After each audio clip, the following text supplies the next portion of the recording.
বহুতো change comment কৰিছে যে কেতিয়া ৰিজাল্ট দিব বিভিন্ন চেনেলতো দি আছে যে ৰিজাল্ট তোমালোকৰ কেতিয়া দিব তো আজি এই ভিডিওটো আমি গোটেই উইথ ইনফৰমেশন লৈ আনিছো যে কেতিয়া তোমালোকৰ ৰিজাল্ট দিব কেতিয়া চান্সেছ আছে সো এটা বহুতে এক্সাম হোৱাৰ পিছত এতিয়াও টেনচন লৈ আছে যে ৰিজাল্ট কেতিয়া দিব গোটেইখিনি কথা আলোচনা কৰি আছো বোৰ্ডে কি কৈছে বহুতে ভাবি আছে যে ৰিজাল্ট তোমালোকৰ এপ্ৰিল মাহৰ 11 তাৰিখ মানে দিব যেহেতু যোৱাবাৰ দিছিলে তো এইবোৰ গুগলৰ স্ক্ৰিনশ্বটে কিয়তে শ্বেয়াৰ কৰি আছে কিন্তু আচল কথা তেনেকুৱা নহয় এবাৰ তোমালোকৰ কপি চেকিং উইথিন 20 ডেজ শেষ কৰিব দিছে যিমান সোনকালে পাৰে কপি চেকিং খিনি শেষ কৰিব দিছে বৰ্তমান চলিও আছে আৰু যোৱাবাৰ যেহেতু 11 এপ্ৰিলত দিছিল এবাৰো কি 11 এপ্ৰিলতে দিব নেকি তো কথাটো তেনেকুৱা নহয় কাৰণ এবাৰ ইলেকশ্যনো আহি আছে আৰু এবাৰ তোমালোকৰ ৰিজাল্ট অকমান আগতীয়াকৈ দিব তো ৰিজাল্ট কেতিয়া দিব গোটেইখিনি কথা আলোচনা কৰি আছো কি প্ৰসেছ হয় কি প্ৰসেছৰ পিছত ৰিজাল্টটো দিয়া হয় আৰু বৰ্তমান কোনটো প্ৰসেছ চলি আছে গোটেইখিনি কথা আলোচনা কৰি আছো আৰু ৰিজাল্টটো দিলে তোমালোকে কেনেকৈ চাব পাৰিবা আৰু যদি সাবস্ক্ৰাইব কৰা নাই তেনেহলে ফাষ্ট আৰু ৰিয়েল ইনফৰমেশন পাবৰ কাৰণে আমাৰ এই চেনেলটো সাবস্ক্ৰাইব কৰি ৰাখিবা কাৰণ অকল ফাষ্ট হলে নহব ইনফৰমেশনটো শুদ্ধও হ'ব লাগিব তো ইয়াতে তোমালোকে চোৱা তিনটা প্ৰসেছ হ'ব প্ৰথম হৈছে কপি চেকিং হ'ব তোমালোকৰ যোনটো এতিয়া চলি আছে বৰ্তমান আৰু যেতিয়া কপি চেকিং কমপ্লিট হয় তেতিয়া আৰম্ভ হয় এৰেঞ্জমেন্ট প্ৰসেছ তাৰপিছত হ'ব টুইট ফ্ৰম এডুকেশ্যন মিনিষ্টাৰ তো এটা প্ৰথম যোনটো আমি ডিসকাস কৰিম সেইটো হৈছে যে কপি চেকিং তো এটা বৰ্তমান তোমালোকৰ কপি চেকিং হৈ আছে বিভিন্ন স্কুল আৰু কলেজত হৈ আছে আমাৰ ইফালৰ কলেজ বিলাকতো তোমালোকৰ কপি চেকিং হৈ আছে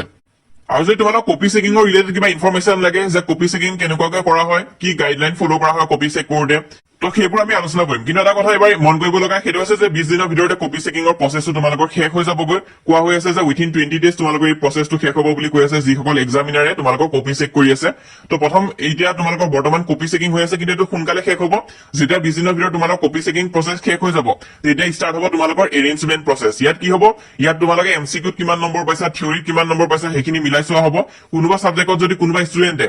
3-4 নম্বৰ কাৰণে ফেইল হৈ থাকে তেনে ক্ষেত্ৰত সেই ষ্টুডেন্টজনক গ্ৰেছ মাৰ্ক আদি দিয়া হ'ব আৰু এই গোটেইখিনি কাম যেতিয়া কমপ্লিট হ'ব তেতিয়া এডুকেশ্যন মিনিষ্টাৰক জনোৱা হ'ব আৰু এডুকেশ্যন মিনিষ্টাৰে তোমালোকৰ তেতিয়া টুইট কৰিব আৰু টুইট চোৱা বৰ আগতীয়াকৈ কৰি নিদিয়ে কিন্তু যোনদিনা ৰিজাল্ট দিব তাৰ ৰাতিপুৱা বা তাৰ আগৰাতি তোমালোকক কমেন্ট কৰি জনাব যে আজি ৰিজাল্ট দিব বা কাইলৈ ৰাতিপুৱা ৰিজাল্ট দি দিব আৰু তেনেকুৱা জনোৱাৰ পিছতে তোমালোকৰ ৰিজাল্টটো আহিব যেতিয়ালৈ এডুকেশ্যন মিনিষ্টাৰে টুইট নকৰে তেতিয়ালৈ কিন্তু ৰিজাল্ট নাহে আৰু বহুতে এই কথাটো কৈ আছে যে যোৱা বছৰ 11 এপ্ৰিলত দিছিল তো এবাৰ 10 এপ্ৰিল 11 এপ্ৰিল ইমানতে ৰিজাল্টটো দিব কিন্তু যোৱা বছৰ তোমালোকৰ পৰীক্ষাও দেৰিকৈ শেষ হৈছিল 3 মাৰ্চত শেষ হৈছিল এবাৰ অকমান আগতীয়াকৈ শেষ হৈ গ'ল তোমালোকৰ ফেব্ৰুৱাৰী 28 মানতে শেষ হৈ গ'লগৈ আৰু যিদৰে তোমালোকৰ পৰীক্ষাটো আগুৱাই আহি আছে মাৰ্চৰ পৰা এতিয়া ফেব্ৰুৱাৰীত হয় ঠিক তেনেকুৱাকৈ তোমালোকৰ ৰিজাল্টৰ ডেটটো কিন্তু আগুৱাই আহি আছে আগতে মে'ত দিছিলে আজিকালি এপ্ৰিলতে দি দিয়ে আৰু এপ্ৰিলৰো তোমালোকৰ যেহেতু ছেকেণ্ড উইকত দিছে এবাৰটো আৰু সোনকালে দিব কাৰণ ইলেকশ্যনো আহি আছে ইলেকশ্যন তোমালোকৰ may be most probably second বা থাৰ্ড উইক অফ এপ্ৰিলত হৈ যাব পাৰে কিন্তু তাৰ আগতে তোমালোকৰ ৰিজাল্টটো দিয়াৰ চেষ্টা কৰিব তো আমি যদি প্ৰিডিক্ট কৰিব যাওঁ কেতিয়ালৈ ৰিজাল্টটো দিব পাৰে তেনেহলে চান্সেছ আছে যে তোমালোকৰ ৰিজাল্টটো আসাম জিকে এপটো সাবস্ক্ৰাইব কৰক